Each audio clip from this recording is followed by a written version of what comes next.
इनके बारे में थोड़ा सा बताऊंगी। जब बाबा, जो बाबा हमारी कथा स्वयं लिखे और गए कथा श्रवण करने के लिए मैया को लेकर के, एक बार त्रेता युग माही और सब हो गए कुमंजन से पाहे, तब ये सती थी।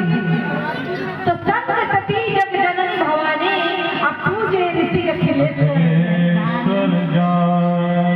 राम कथा मुनिवर बखानी और सुनी महेश परमस्थ मानी, पर ये मैया नहीं सुनी।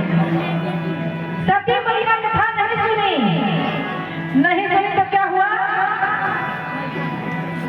पिता के घर में जल के मरना पड़ गया। कहा? यज्ञ में ही पिता ने अपमानित किया।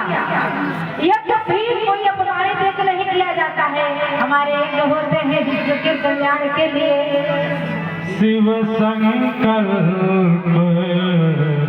इन्हें मन माही। अभी नहीं, प्रसंग बोल लेंगे तब एक बार प्रसंग के बारे में। तो जब गए सती को लेकर तो कथा नहीं सुनी, और जब यज्ञ करने लगे तो पिता के जाके यज्ञ में जल करके भस्म हो गई। तो जब यज्ञ में जलकर भस्म हो गई, भगवान की कथा नहीं सुनी, तो भगवान से प्रार्थना की कि हे प्रभु ऐसा कृपा करिएगा कि जन्म जन्मांतर तक मुझे पति के रूप में हमारे बाबा भोलेनाथ शिव ही प्राप्त हो। क्यों?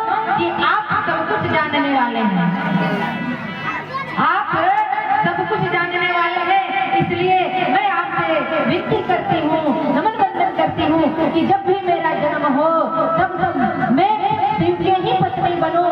तब बोले कि तो बताओ किसकी बेटी बना दूं? बोले दक्ष की।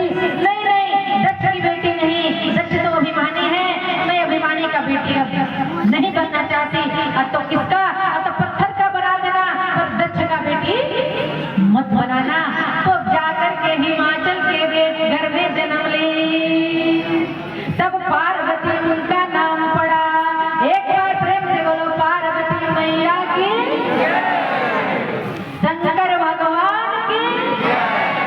आज जब मैया पार्वती का जन्म हिमाचल राज्य के घर यानी पर्वत के घर में होता है, तब वहीं नारद बाबा आते हैं। नारद बाबा हर प्रसंग में होते हैं।